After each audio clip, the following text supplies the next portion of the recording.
Fine. So let's start the class now. Everybody can hear me okay? Everybody? Athar, Praneet. You might want to get a little closer to Isha so you get that comfort that comes with the fan. And next time what I'll do is I'll put a mist thing, okay? So mist will make it even cooler. So let's see if that works. Alright. So do you remember what did we do yesterday?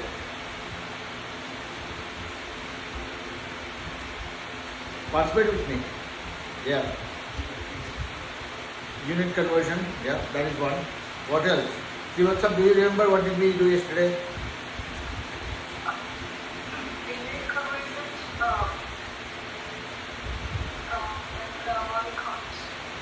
And then? we were talking about data. Yes, I mean basically data analytics and this thing, that was a sharp unit. That was near the unit. We did unit conversion. We looked at ratio, proportion and percentages in the previous class. Then we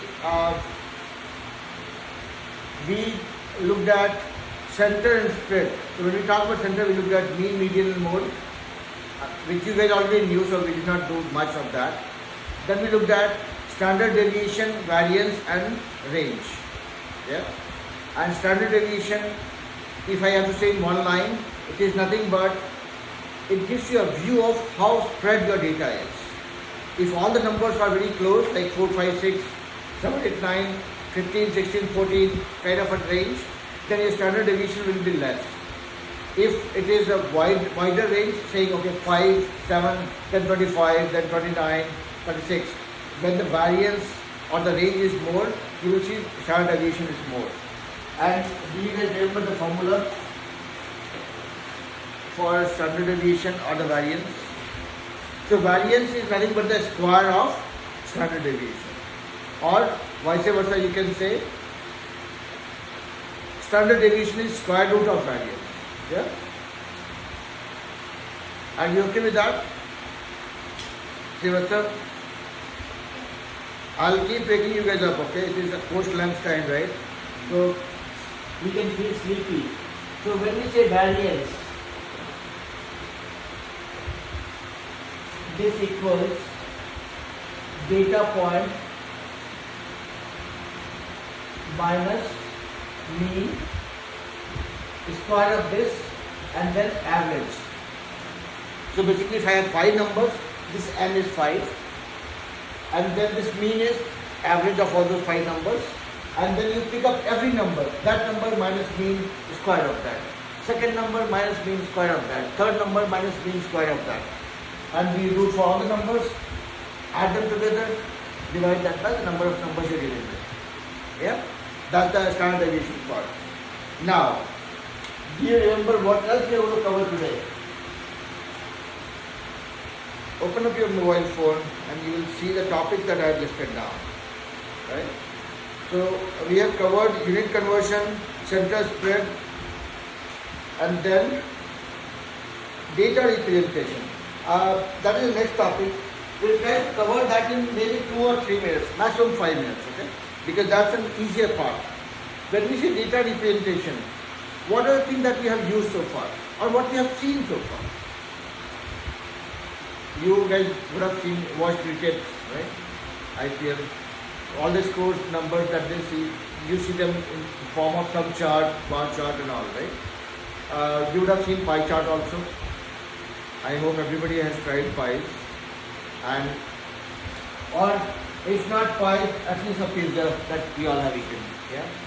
And then it is nothing but a circle. And these are the slices of the pizza, or pieces of the pie, that represents what percentage of the overall pizza or the pie you are consuming. Yeah? Athar is struggling a little bit. Let me see if I can make it a little better for him. I know he's not trying to look at me, he's looking at the board. But yeah, you can see it? Yeah. Okay. So depending on the size of the slice of the pizza, it tells you who is getting more, who is getting less. And we use that. Let's say if you have to represent a class, let's say 60 students. Some students like science, some like maths, some like social studies, and some like arts. So by just by looking at this, let's say this is science, this is social studies, this is maths, and this is arts. Just by looking at this chart, you can make out that most of the students or the major portion of the student community likes social studies. Much lesser kids like maths. Maybe arts students, the students are liking arts a little more than maths. So this gives you a very intuitive view of the data. So now, be it charts, be it graph, be it plots, all do the same thing. It just gives you an intuitive view of the data to be able to make decisions. Now you'll say, why would I make a decision when an IPL match is going on? Maybe I'm not a decision maker when it comes to an IPL match, but it gives me a very good view of the data. I can digest that very quickly and conclude something out of it. Let's say, imagine a CEO of a company who has to see which department is doing better. Yeah? Let's say he has HR, product division, services, what not, right? I'm just making it up. So HR is, let's say HR is making 30% profit. Okay? Then making 30% the whole profit. Then let's say product division is making 7 or 55% of the profit. Okay? And then let me make it look better. So this is the company. See, you're looking at the data, okay, the pie chart. This is the HR, which is making, let's say, 35% of the overall revenue or profit. Product division, this is product, is making, let's say, 60% of the profit. Remaining 5% is coming from services. People like me, you were part of Infosys, right?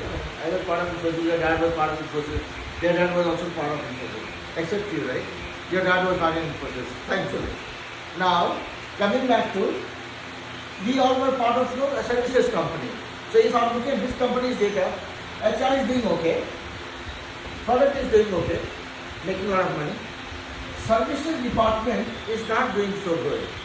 It's only getting them 5% of the overall revenue. When the CEO looks at this data, I have to do something for the services. That helps him or her to make a decision. So that's the purpose of any pie chart, bar chart, or any histogram or different type of chart that you look at. Okay? So let me not go deeper into it, but I will quickly list down the different types of charts that you guys would have looked at, and if there is anything that needs to be double clicked, we'll do that. Yeah? Shivatsam, can you hear me okay? With me so far? Any doubt, raise your hand, raise your voice, shout out for clarification, okay? Now, when we look at chart, what are the different types of chart that you guys have heard about? Say it loud. Bar chart, okay? Bar chart, which looks like so many Cadbury Dairy Milk bar standing one after another. Yeah? Yeah? And this can represent anything. This can represent a profit of a company. Say, okay, in 2001 they made 60 million. 2002 the profit increased, they made 72 million. 2003 decreased for whatever reason, became, let's say, 45 million. So this gives a view that, okay, my profit is fluctuating, something is wrong. Somebody will look at this data and derive some conclusion out of it and then come up with a plan to fix it, if they are wanting to. Yeah? Okay, so what is bar chart? Which looks something like this. Now, what is the other one? Any other chart that you guys want to call out? There is line graph. Line graph. We'll come to that. We are talking about charts right now. So, okay. So, one is chart, second one is graph. Okay. Anything else that you remember? Pie. Pie chart? Yeah. Pie chart, again we looked at that. Pie, pizza chart, whatever you want to call it. Scatterplots. So I'll put it here. So there are three things we are going to talk about: charts, graphs, and plots. Okay? Bar chart, pie chart, histogram. Now, do you guys know what is the difference between bar chart and pie chart? We know. Bar chart looks like there are bars standing one after another, and every bar details the data. Yeah? It could be against year, it could be against time, it could be depending on whatever you are trying to represent there. Now, pie chart looks like a pie. Bigger the size of the pie, more the value. That's what it represents, right?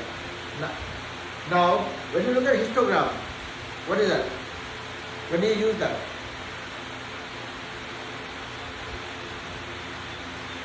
Let me give you another clue.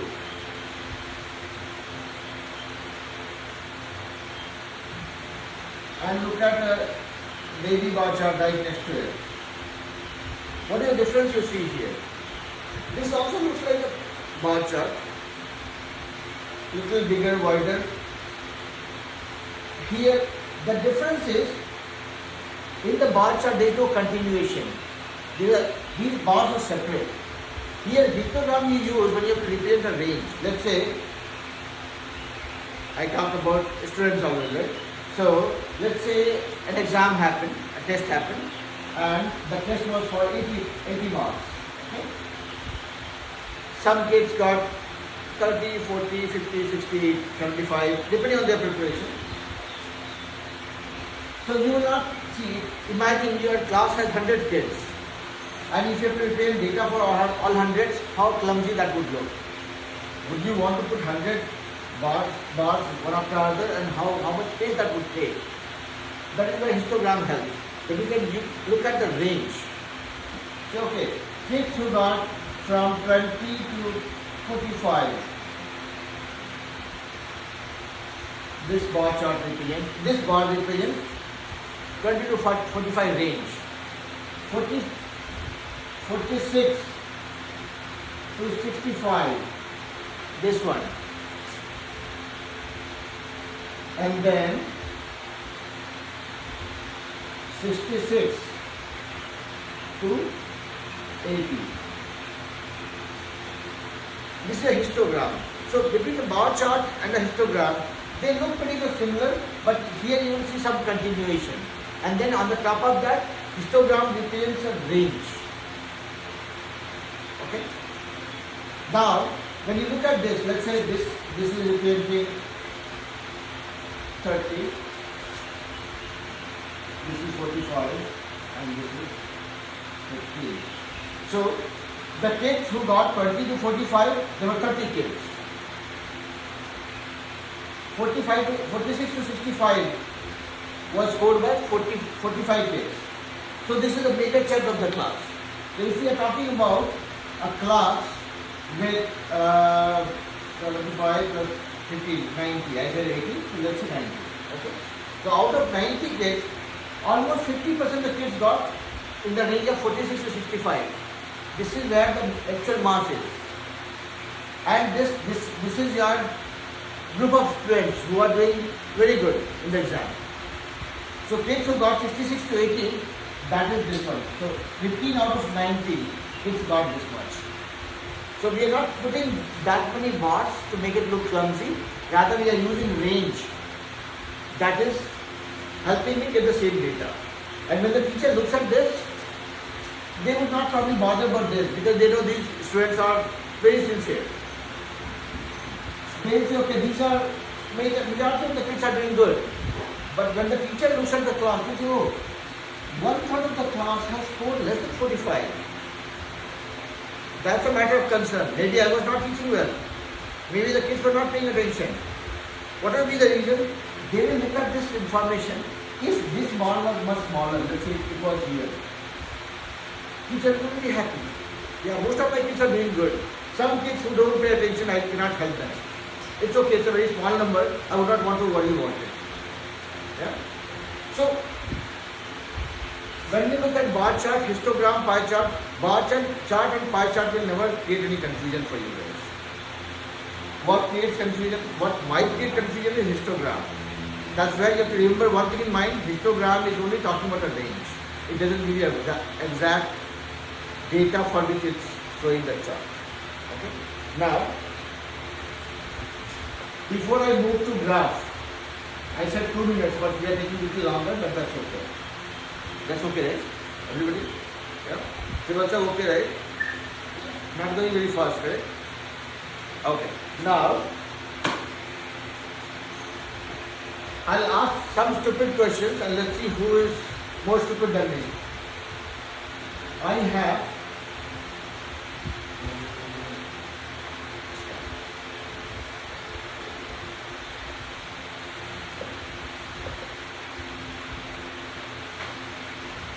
let's say math and science, these two subjects. If 50% of the kids like math and 50% like science, how would you plot the pie chart? This is the pie chart. Will you just do 50-50?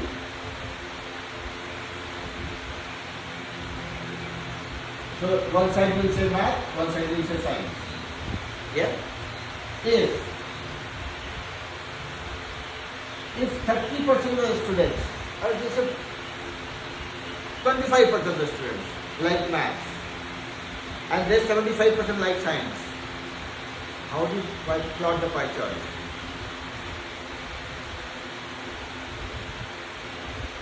Yeah, man. Two perpendicular radius. Louder. Two Same louder. perpendicular radius. Two perpendicular radius. So this one is your maths. Yeah. Math, yeah. So that's correct. Now, how you will look at it?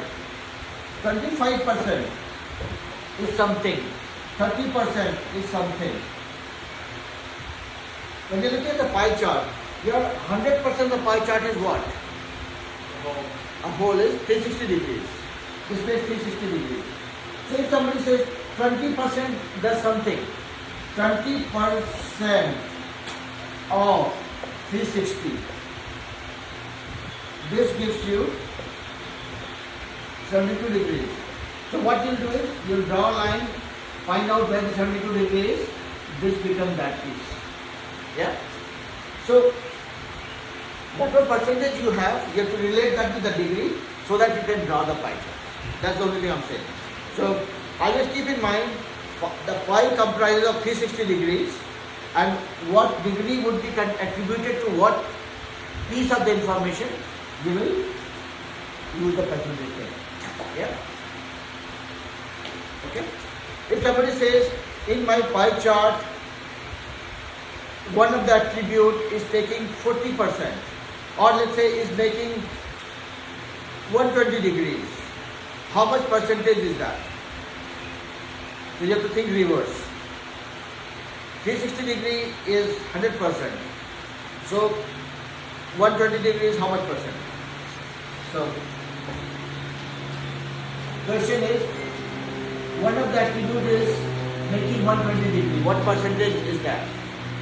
So you will say 360 degree is taking 100%. 1 degree is taking what? Much smaller number.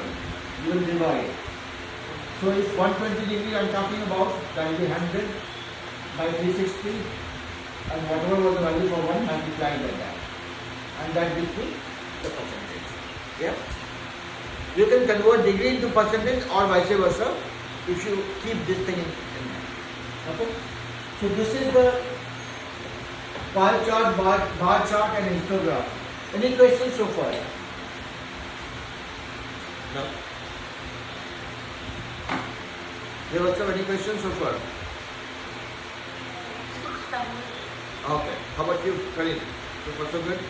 Okay. Now let's look at the graph. What are the graphs that you have heard about? Louder. Louder. Coordinate plane. I'm saying what are the different graphs? Name of the graph.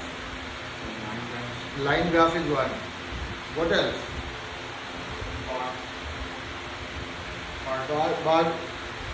Bar graph. Okay, I mean bar chart, bar graph. I mean we don't differentiate them. It's the same thing. So when it comes to graph, mostly you'll deal with the line graph. Just all will cover in the plots. Yeah. So let's say, let's look at how a child is growing. Let's look at Athar. Okay. So when Athar was 5 years old, when he became 7-year-old, when he became 9-year-old, when he became 12, 13, 13, 14. Okay, let's say 14. I'm looking at how Athar has grown over the years. If I'm trying to plot that, let's say when he was 5, this is years, this is height in inches. This is, let's say 30 inches, 60 inches, 90 inches, 120 inches, 150 inches, 180 inches. And again, I'm not going to be accurate with whatever I say, just an example. Okay? So let's say when Athar was 5 years old, he was, let's say, somewhere around 45 inches. When he became 7, he became 48 inches. When he was 9, he became 65 inches also. When he was 12, he became, let's say, 120 inches. When he was 13, he became 145.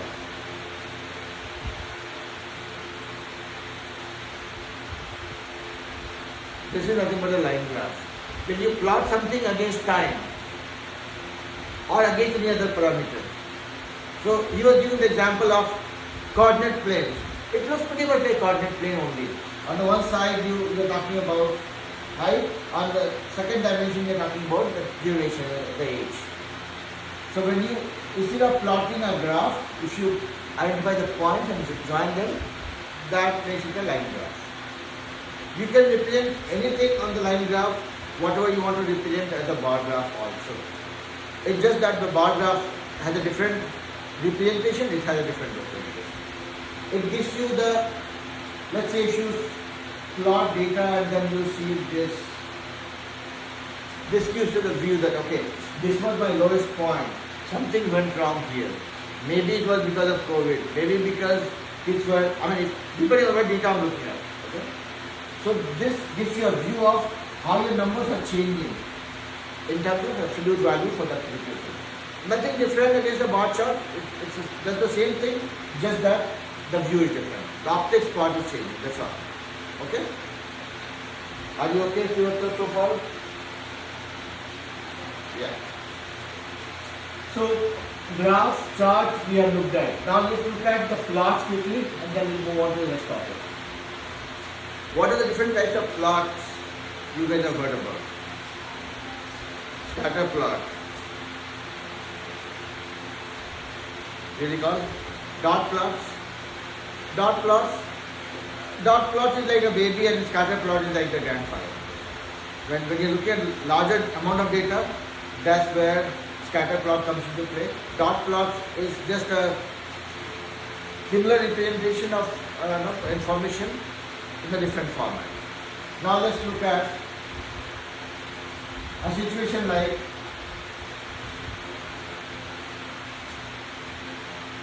how much time I am taking to walk to Walmart every day. Let's say Walmart is where my school is, if I was a student. Okay. Now, I go there walking every day. Sometimes I take 5 minutes, sometimes I take 7 minutes, sometimes I have taken even 8 minutes. Few days I went running. I could reach in 3 minutes also. Okay. Now, let's see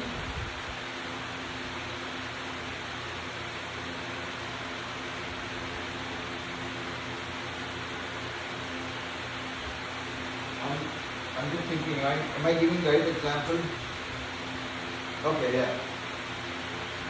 So, this is the time taken on different days to walk to my school. On day one, I took 3 minutes. I went running. I was very anxious. Next day, I realized there is no need to rush. Third day, again I took 5 minutes. Then I became more relaxed. For next 5 days, I went, then 7 minutes. Then on the next following day, I took 5 minutes. One day, my parents pushed me to go faster. Some days I took 8. So let's say this is my 15 days data. 15 days of data saying how much time I took to reach to my destination or to my school. Here you can see that most of the times I have taken 7 minutes or 8 minutes. Few days I was faster where I took 3 minutes or 5 minutes.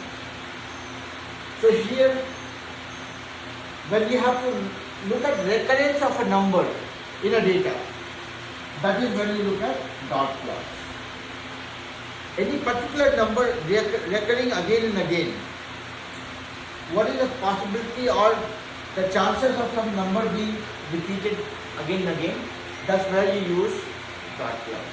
It just tells you which one is occurring the most in a given set of data that you are looking at.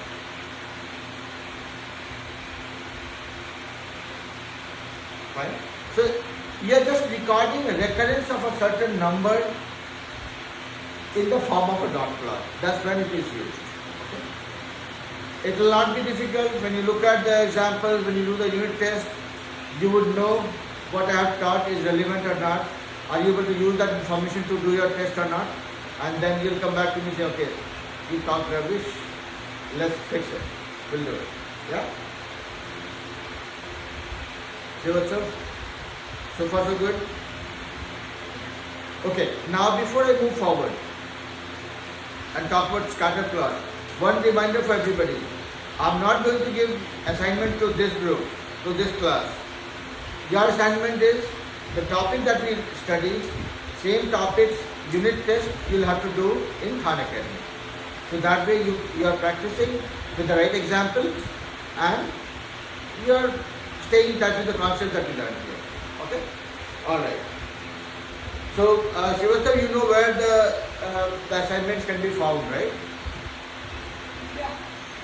So, when you go to Khan Academy, we are right now doing Unit 11. Inside Unit 11, you look at the topics that we learned. You just have to keep a note of what we have learned. When you watch the video, you will be able to recall and just try doing the unit test for that, for those topics, so that you are practicing what we discussed here in the class. Yeah? So when you go to Khan Academy and there is a link for test, there is a link that says Digital SAT Prep. You guys are part of SAT preparation course, right? Everybody, level 3 is SAT preparation. Okay? So in the Khan Academy, when you go, there will be a link for test. When you expand that, there will be something called Digital SAT Prep. When you go to that one, the whole this thing opens up. Unit 11 is what we are doing right now. You go to that unit, look for the topic that you are studying, and you can do the test for that. Okay. Yes. So if you have any doubt, just let me know. We can take it offline also. Okay. All right. So far so good. Okay. Now let's look at the last thing before we go to next topic. Who all has come across Scatterplots before? Scatterplots, everybody? Srivatsam, have you seen Scatterplots? Okay. Scatterplot is nothing but when you become childish. When you want to scribble. When you have plotted so many dots on a piece of paper, that's what looks like a scatterplot. Yeah? And when you look at the data more closely, what you will find is there are certain places. So this is nothing but we are drawing some numbers on a, we are plotting some numbers in a coordinate plane. Yeah. So let's say this is representing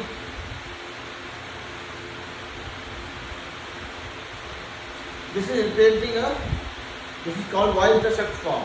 Yeah. This is representing a linear equation in the y-intercept form. So here every point is nothing but the x and y coordinates. Okay. I was not planning to make it complicated by talking about this, but I'm saying that just keep in the back pocket. Okay. This is just an information I think for now. So I have x and y coordinates plotted. I was given combination of x and y, 50 or 60 combinations. I just plotted. I identified those points on the coordinate plane. Everybody is comfortable with the coordinate plane, right? Yeah. I just plotted that. Now, I don't know whether that all the numbers that I have is representing this formula or some other formula. So what I will do is, I look at where I have maximum number of dots. This one looks where I have maximum dots. These are some outliers, lying separately. So when you look at scatterplot is nothing but it gives you a view of your data, how your data is organized, and where you have maximum data, which falls on a single line or closer to that line. That line is your best friend, called line of best fit. Yeah. So when you are dealing with a lot of data, most of the data, if they are falling closer to an equation or a line, forget about the equation for now. A line where most of the things are like this guy is very close to this guy is close to this. Some of the leg points are there on this line only. This is also very close. This is also not very far. I'll probably exclude these ones. These are very far. But that is probably 10% of the whole data. 90% is falling closer to the line. So this line is my best friend, called line of best fit. Most of the data are falling closer to this line. So that is why it is called line of best fit. Now, whether this is line of best fit or this is my line of best fit, we don't know. I'm just giving an example. There's some equation that I can use for representing this line. I don't know what the equation is right now, but assume whatever it is. I don't have to care about this for now. Let's assume there's some line which is very close to most of the data, majority of the data, that is called line of best fit. Clear? If I say, let's say, if say this line can be represented by this equation, okay, then that means if I pick any data, let's say if I pick this point and this coordinate is, let's say, maybe 4,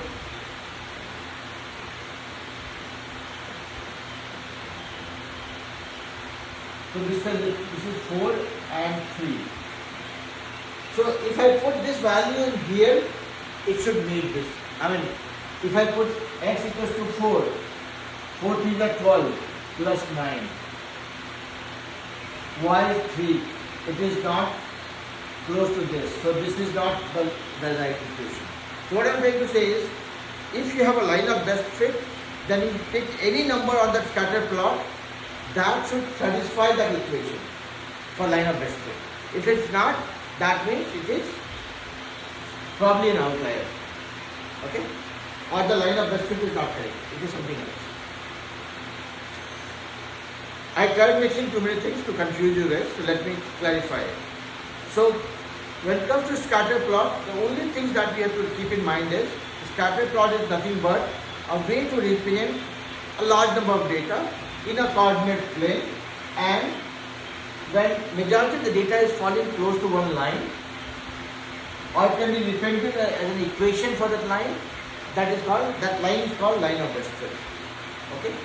And all these orphan child kids that you see, these are called outliers. This much we will remember for now. When we go to the equations and all, that is when we will come back to this concept and see it is fitting the bill or not. But for your practice in the Art Academy, they will give you some equation. Say, okay, this is a scatter plot, this is my line of best fit. Find out if this point is closer, satisfying the condition for line of best fit or not. That's an example. So when you do the test on this one and try relating this concept, come back to me if there is something that is confusing still. We'll try fixing it. Okay? Is that okay, Sivat sir? Alright. So let's see what was the next topic that we wanted to learn today. Okay, linear and exponential growth problems. Yeah. Linear and exponential. What do we mean by that? Linear and exponential growth problem. This is a very common scenario for problems that you will see in SAT. In SAT test, they will keep tricking you guys with this kind of questions. This is not difficult to solve, but it needs more focus. It requires us to read the question properly and then solve it. So let's think about what is a linear growth and what is exponential growth. Don't think about math. Just think about it like a practical scenario. Exponential growth. Can you guys give me one example? Linear is like continuous growth, and exponential is like there's a boom phase, then there's like a constant cycle. You're going close. Yeah. Say it.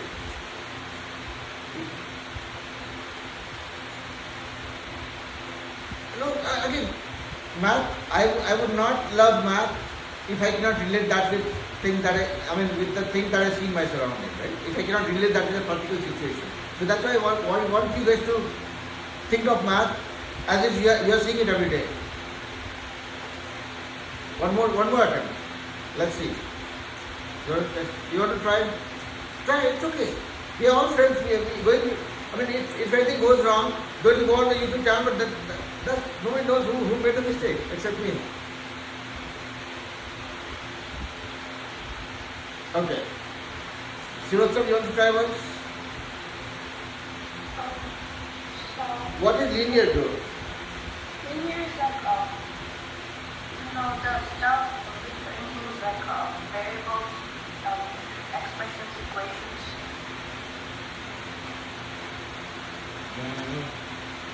I will agree and I will not agree also. Because be it linear, be it exponential, both is in the form of equation expression.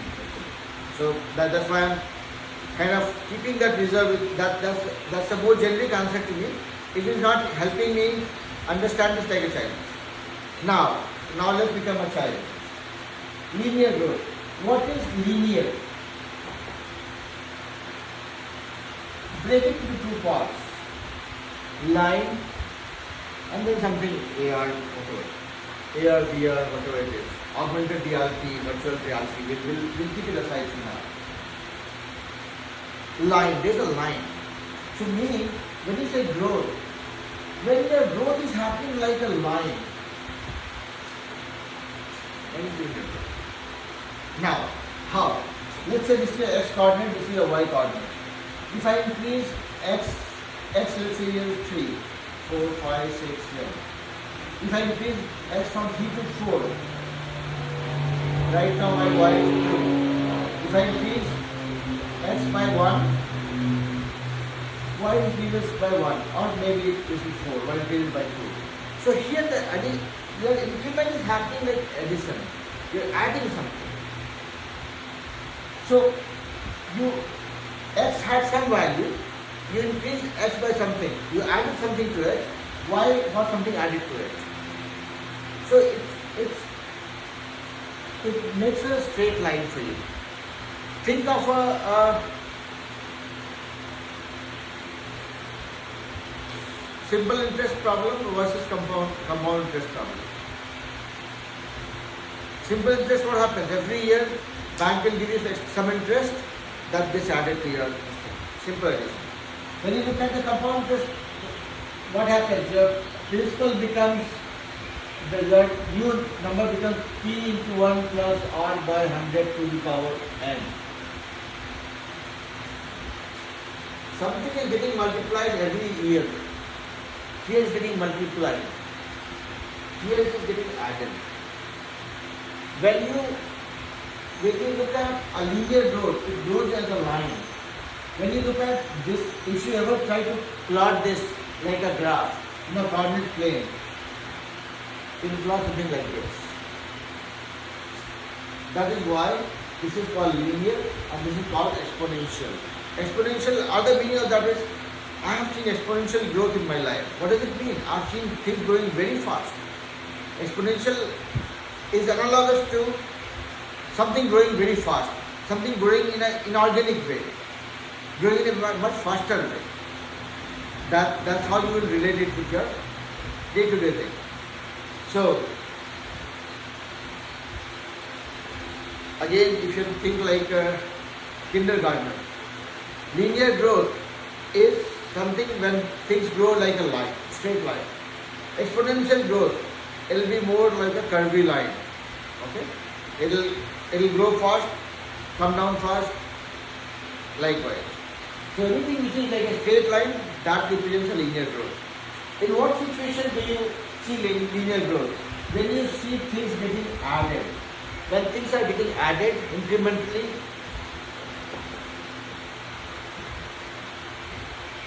this is linear growth. When things are getting multiplied over and over again, this is when you come up with exponential growth. Okay? So if you look at this equation, which is representing a line in a y-intercept form. Again, I am repeating that so that when we come to this one, it looks very familiar to us. And when you look at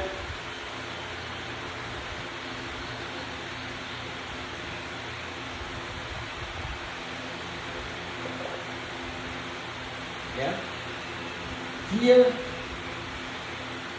you are adding x one by one, right? Here, your x is getting multiplied by itself. You are dealing with a power more than 1. This represents an exponential. So that's why this is called linear equation. You would have seen this one being called as exponential equation. Or the compound interest formula that we saw. That also has a power. With every addition of year, first year, second year, third year, fourth year, this will keep on changing from 1 to 2, 2 to 3, 3 to 4. So you are multiplying. You are multiplying this component every year. If n becomes 2, you are multiplying it 2 times. If n becomes 4, you are multiplying it 4 times. So that is why multiplication represents an exponential growth. If you can look at the equation which is more like something getting added over and over again, that is what is called linear. This is the conceptual part of it. Now, 2 examples of linear growth, 2 examples of exponential growth. Let's see who can relate that with what you see around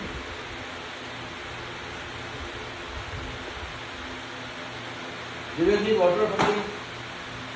If I am making you guys sleep, I need water.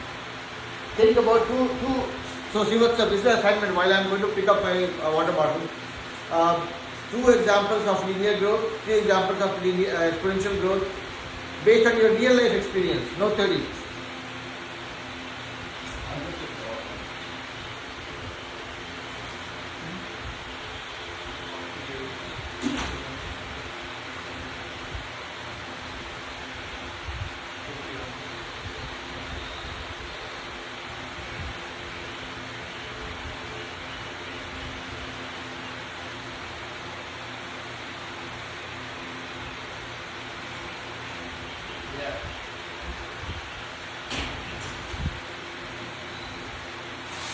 What do you think about some options? So, simple interest. is a linear growth. Bank says I will give you 5% interest every year. You keep your money in the bank for 1 year, they give you $5 for every $100. If there is a compound interest, what happens? Yeah. So if that whatever was the interest after first year, that gets added to the principal. So your principal gets revised and then this formula comes into play. This one, right? Your principal keeps on increasing every year. And that principal gets multiplied with the interest rate to get you the new number for the next year. So simple interest is the example of linear growth. Compound interest is the example of exponential growth. That is one example. Anything else that you can think of? We all grow. That is never exponential. We have not grown from 2 feet to 5 feet all of a sudden, right? It is incrementally growing. Every year something is getting added. So that is a practical example of linear growth. Yeah. What is the example of exponential growth? Temperature. Yeah, in Dallas, if you say yes, that is example of exponential growth. But probably I would not count on that because that also doesn't grow that fast. Okay, I mean, barring a few days when all of a sudden temperature fluctuates so much so, but if it happens, that could be a big risk for the livelihood, right? So I will not factor that one. Another example. Like skills in something, because like there's gonna be like an exponential rate when you're learning something. Yeah. So classic example is what your dad did and what I did. We were working in a company. If you would have continued in the same company, they would have given us 5%, 10% growth or hike every year. Change job. The jump that you see from one job to another job, that is exponential. Because there is no straight relationship there. It just depends on how you negotiate. If you negotiate well, that will be much more than what you can ever think of getting gradually. So that's an example of exponential. Srivatsa, are you able to think about something? I think that is. I'm sorry? I think I know something. Please go ahead. From reading, I think like increasing or decreasing population. Increase and decrease in population, yes. And what is the exponential example? For the exponential, like as you said, like the compound interest. Yeah. And even Corona was a classic example of exponential decrease. Imagine, I mean, this is not something that I take pride in talking about, but it has changed a lot of things, right? I mean, mortality is something that is not unavoidable, right? I mean, people take birth, people die. That is something that is problem by design, I would say, right? But then the kind of impact Corona brought, that was exponential. Nobody had imagined that, right? One virus spreading from one place in the world and then started taking lives, in hundreds of thousands of people every day, every week, every month. That was kind of exponential nature. So again, maybe we would not have a formula for doing that, but in summary, something that grows in a more predictable way by things getting added or subtracted in a more predictable, more organic way. That is linear growth or linear decline. When we talk about exponential growth or decline, this is something which is unprecedented. That happens very fast, very quickly. And when you see things getting multiplied, that is when it's a classic example in mathematical terms of exponential growth. Now, I'll pause here before I try teaching you something else. If you can just pick up any question that you want to solve on the topics that we have covered so far. Let's see how I'm approaching versus how I would want you guys to approach. Any question that you can pick up randomly. See what's up, you are in front of a computer anyways. So all the topics that we have covered so far, we talked about linear exponential growth, we talked about bar chart, pie chart, histogram, dot plots, scatter plots, and we briefly touched upon the y-intercept form.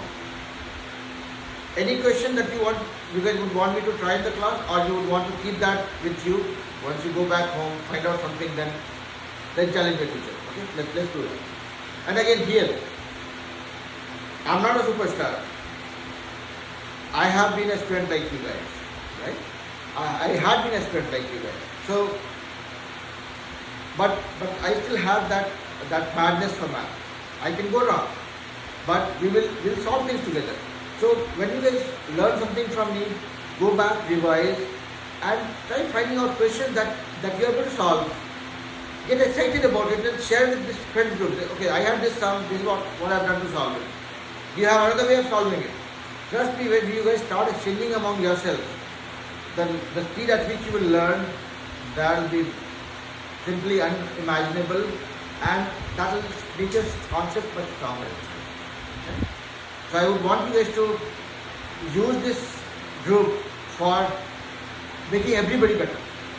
Okay? And so send questions. Say, okay, fine, you are trying to solve some question, let's say. Send that in the group. Okay, these are questions that I'm trying to solve. You guys can also solve, and let me know if you have if you want to give a different approach for this one. So share that thing. Okay? Even if in a week we exchange 4 or 5 sums also among us, right?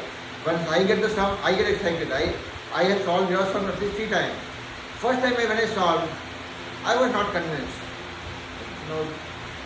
That one statement is making me confused.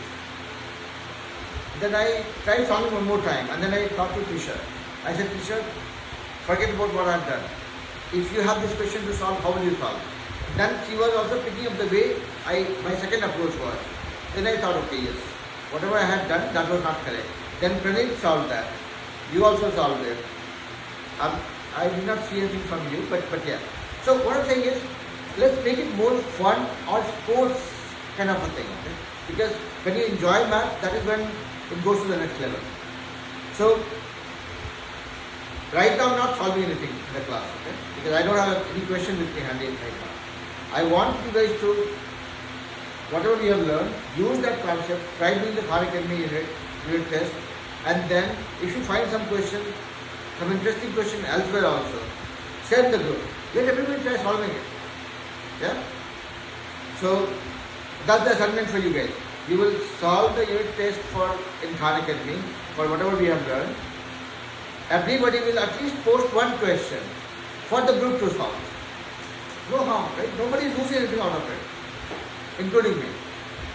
Do that, and then if we have 5 kids in this class and one very elderly kid, I'll also try solving it. Okay? I'll also try finding maybe a one sum. So you will finish your assignment and Khan Academy, send a video of that, like what Isha had done. Did I show it to you guys? No. I'll show you. This was a little creative, okay? So I like that. Isha, it's okay if I share that with everybody, right?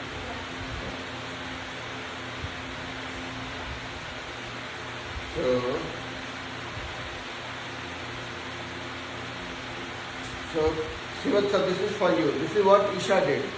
After she finished her assignment in Khan Academy, she made a small video of it and she sent it to me.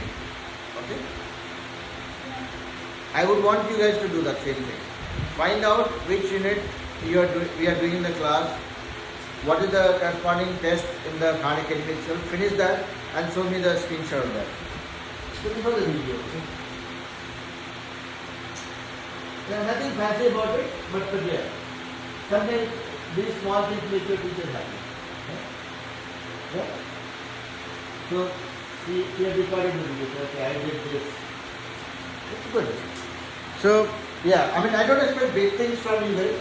Small things which shows that interest and the madness that creates. Yeah. So with that I will end the class here. Any question that you have, See what's up. Don't I will do one thing. I'll send you the